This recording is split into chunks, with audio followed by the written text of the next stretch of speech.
Hello friends, and welcome to Gardening with Creekside. Today we are going to plant my plant haul that I got just a couple of days ago in the mail. We have got some Apricot Echo tea olives that smell divine, and then we have got 3 gorgeous camellias that we're going to be adding to the garden. So if you missed that video where I did the unboxing, you can check it out because I will link it for you.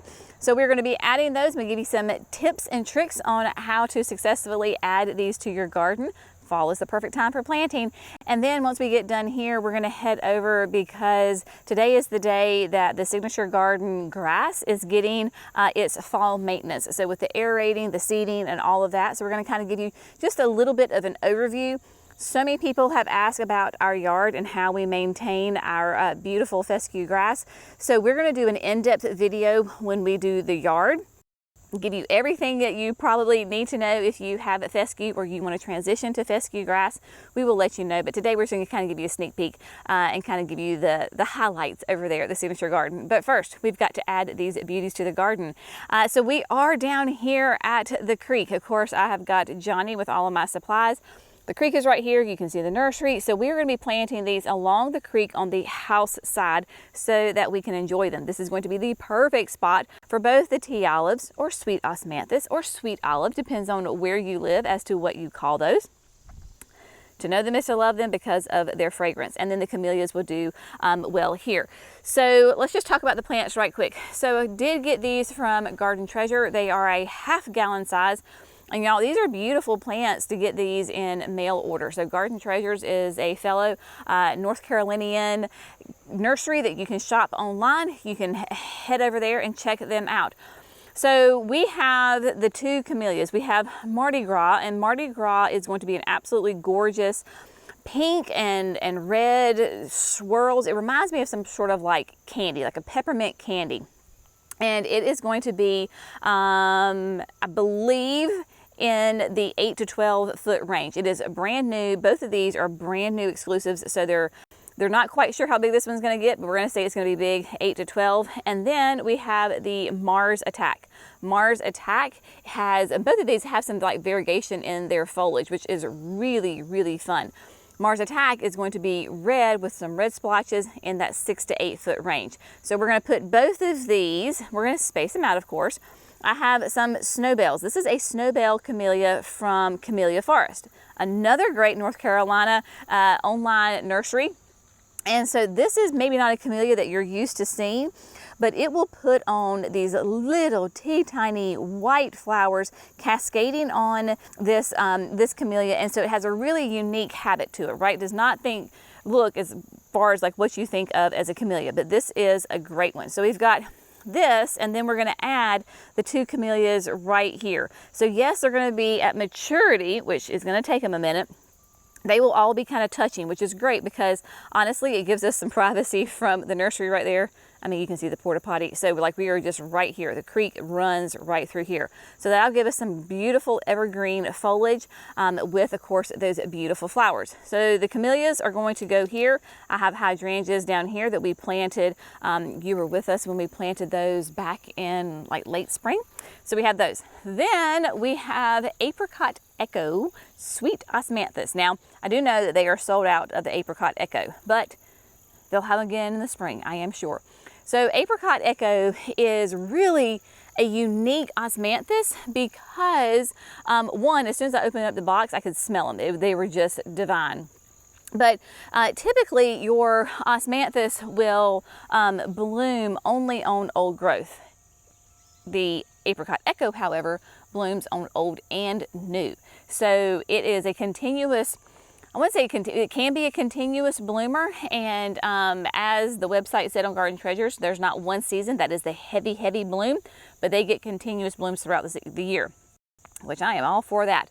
Also, Apricot Echo does really fun because the new foliage is like a dark purple, so you get beautiful color contrast on that. Now, I'm going to be a little, quote, selfish, and I am going to plant them as close to the house as I possibly can, being in this flower bed. So you can see our front porch. Of course, we sit there all the time, and I do have some traditional sweet osmanthus right here, and they are glorious right now, so I do smell those.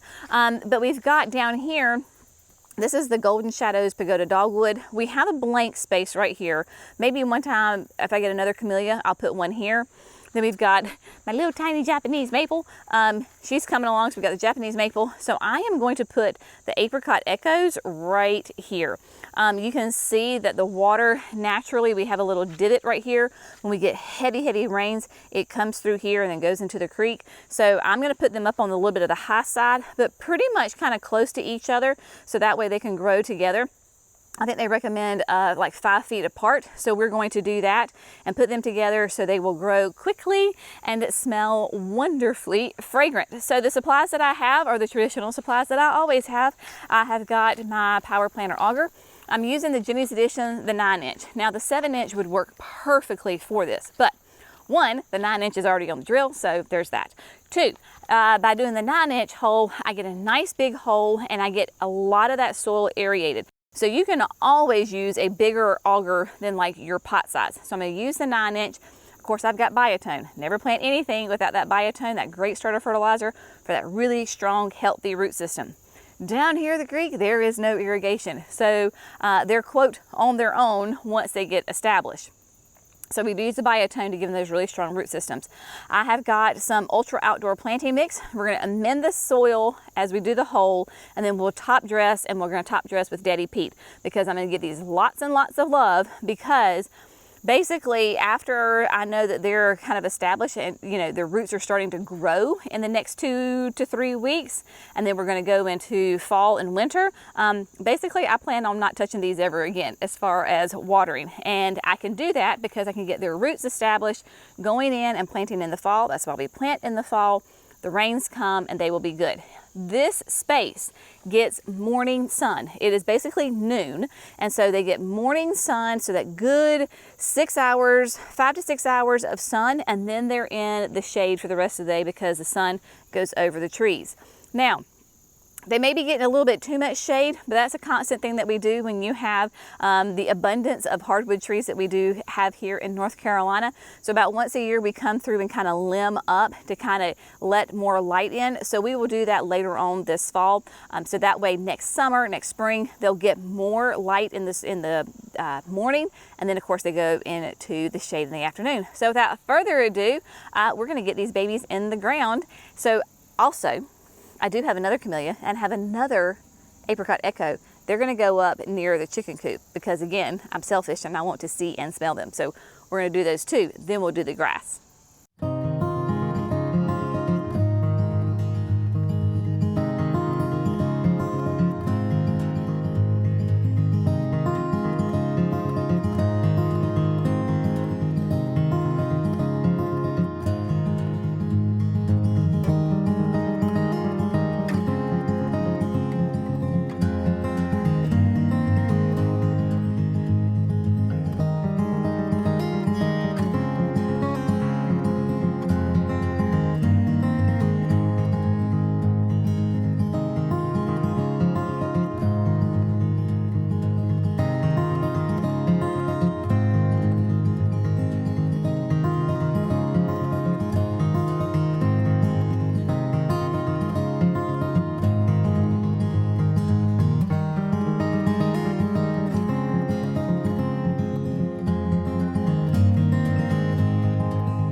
All right, my friends, so got the 2 camellias and the 2 sweet osmanthus are in the ground.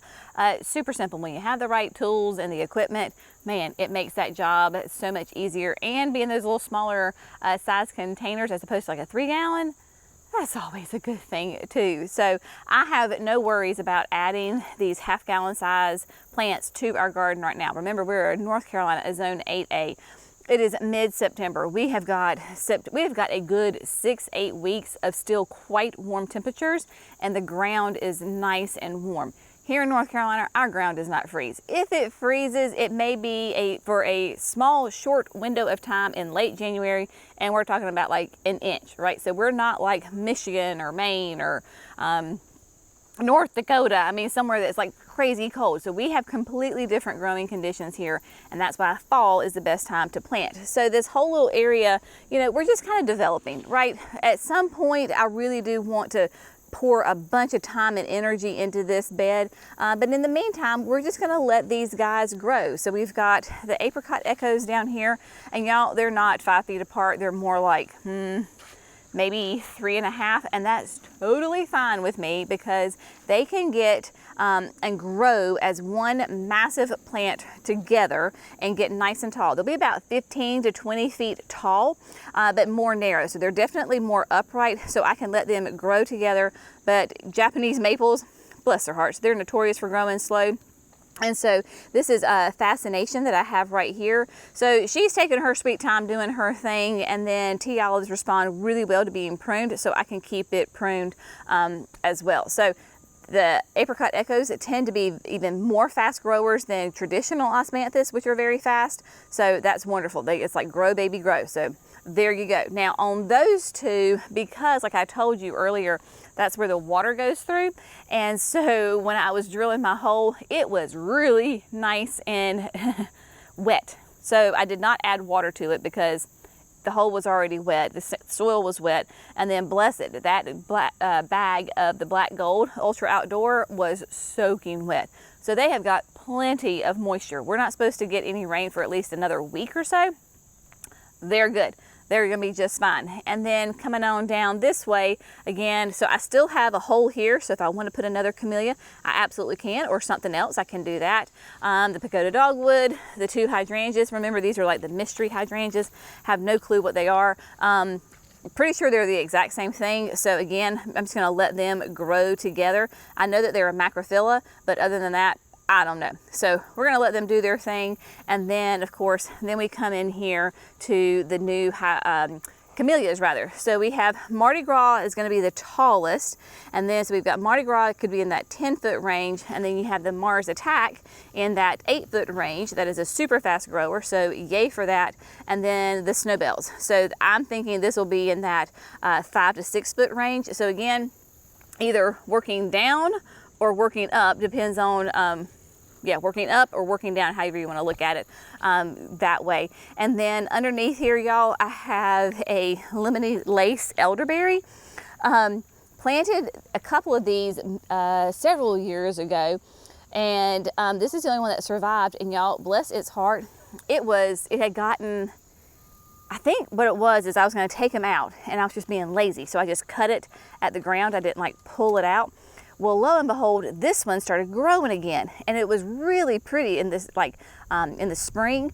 And then our team came through and weeded. They had the weed eater, and bless their hearts, they didn't realize that that was an elderberry. They thought it was a weed with everything else, and they mowed it down again. And I was like, well, may she rest in peace. Well, you see what happened. She came back stronger than ever, so she's really tight and branched. Hence why I put the cloche on it so that it will. So it's like, hello, no, I am a good thing. So just again, y'all, you don't have to build Rome in a day, right? You can take your time, put little plants in. Gardening teaches you patience. It teaches me patience. And honestly, like, I enjoy seeing the growing process. Like, yes, there are certain times that I want to go ahead and put in a big plant. I want to put in a really nice, substantial sized plant.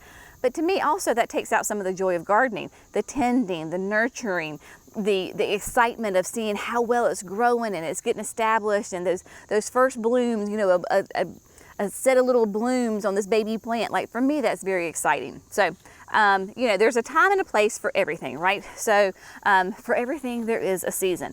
Now, speaking of seasons, this fall, like I said, definitely going to have Jackson come through here because we actually have 2 different kind of oak trees. This is like a pin oak, and then we've got a bigger fat leafed oak right here, so we can come through because we have a pole saw, and so he can just get those limbs. We're not taking down the tree, we're just going to get these overhanging limbs, especially over here with like this pin oak. I don't even know if it's, well, it's not a pin oak. I don't know what it is, an oak because it's got acorns on it. But to get like this branch off so that more light gets in there. And then same thing down here, like with our poplar. So the poplar, we can go ahead and get some of these limbs off as well. And then I think there was a wild cherry that we can do the same thing on the other side. So when you have as many natural, native hardwood trees as we do, that's just some of the maintenance that you just kind of have to limb them up. And so that's what we will do. Now, we're gonna head over really quick to the house. We've got one more apricot echo and then camellia, and then we're gonna check on Chandler.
Alrighty, my friends, so all the plants are in the ground. We've got the apricot echo and Jeff Hamilton. Oh my, he is going to be a beautiful camellia, and it's got buds on it, so maybe, fingers crossed, we get some blooms this winter. So let me give you an idea where these guys are going. So originally I said that all three of the tea olives were going to go down at the creek bank, but y'all, this thing smells so amazing. I want the fragrance closer to home. So I went ahead and put it here.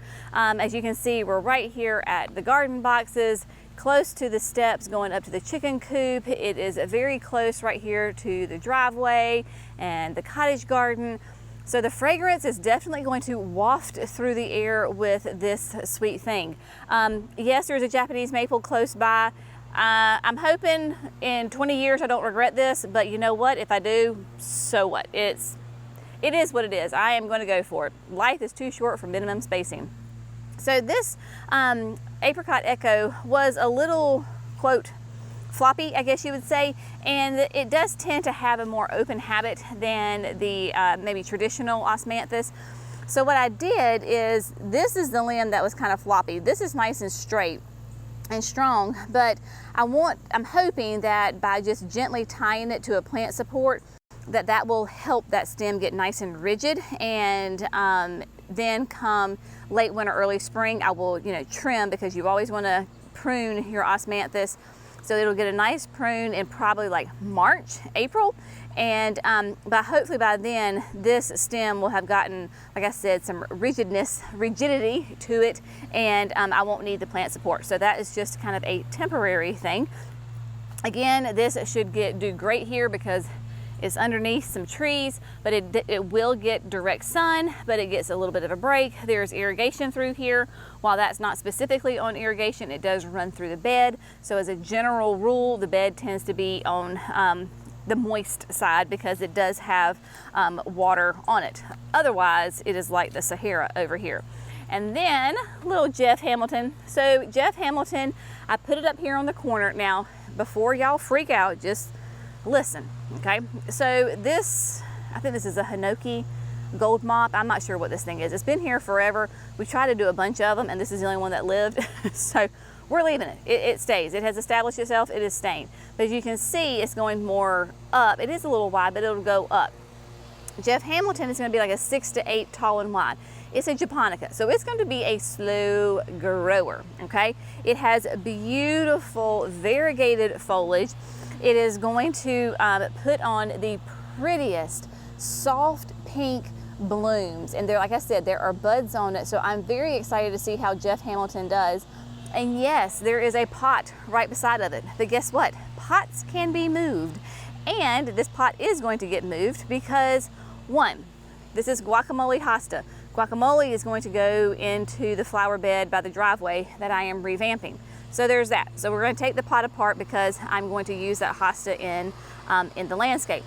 Two, can you see that this pot, it cracked last winter? So she is on her last prayer right here. And so yes, this is going to get moved at the appropriate time, which is going to be in like 2 weeks or less. And so then Jeff is right here. Thankfully, when I started drilling, I found that did not cut. This is an irrigation line right here, and it's a solid line, so there's no emitters in it. But this is like a line that connects up here where the hollies are, that does have the emitters, and then that main line then goes down to these beds down here. So what I'm going to do is stick an emitter just right there. I didn't have any in my irrigation toolbox, so I will need to find one. So that's why I kind of left it exposed so I don't have to go digging again. And so that way when the irrigation kicks on, it'll have a little drip and it will should do fantastically well, because again, the sun comes up here, so it will get great morning sun. It's getting some filtered sun right now, but it gets a break in the hot afternoon. And then in the wintertime, because this is north, and so when the cold winds come, all of the trees in the forest will protect it from those cold winter winds, and it should do great. So I have a feeling it is going to do amazingly well, because just right down here, I planted these 2 camellias last year, and oh my gosh, y'all, they are loving it. So we've got October Magic Rose. Look at this. This is a happy plant. Now, of course, this is a Sesanqua, so it will bloom in the fall, but it is very healthy, very happy, covered in buds. And then I also planted the pink snow camellia, and it is just doing wonderfully well here. Again, dark green foliage, beautiful buds on it. So yes, there is some messes in here that needs to be cleaned up. That's what happens when you plant on a wood line, is constant maintenance. And so again, more limbs need to be limbed up, but yes. So the camellias should do great here, and I cannot wait to start getting the aroma, the fragrance of Apricot Echo. So what we're gonna do is I'm gonna go grab some lunch. Chandler is just kind of getting started, and then we'll check on him and see about the signature garden, the revamp for the fescue grass in there, give you a little overview on that. So I'll meet you back here in just a little bit.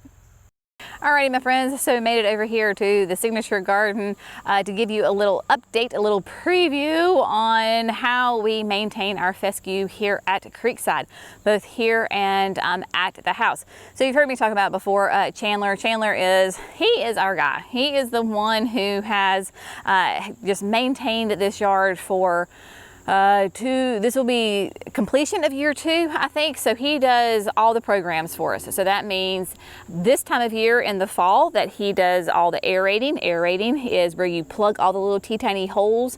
There's a machine that has these spikes, and so you ride it, and so it puts holes into the soil to aerate it, bring air, oxygen, and then also the grass seed goes in there. You know, the fertilizer will go in there. When it rains, water collects in there. So that's why sometimes when you see fescue and it's sprouting, you'll see these like little holes with all these little green sprouts coming out.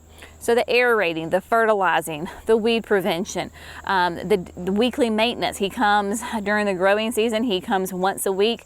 He cuts, he edges. So if you see the beautiful green stripes in the grass and you see those nice, beautiful, clean edges, that is all Chandler. So what we're doing today, he is doing today, is already he has come through with a signature garden, and he has mowed down the grass super low.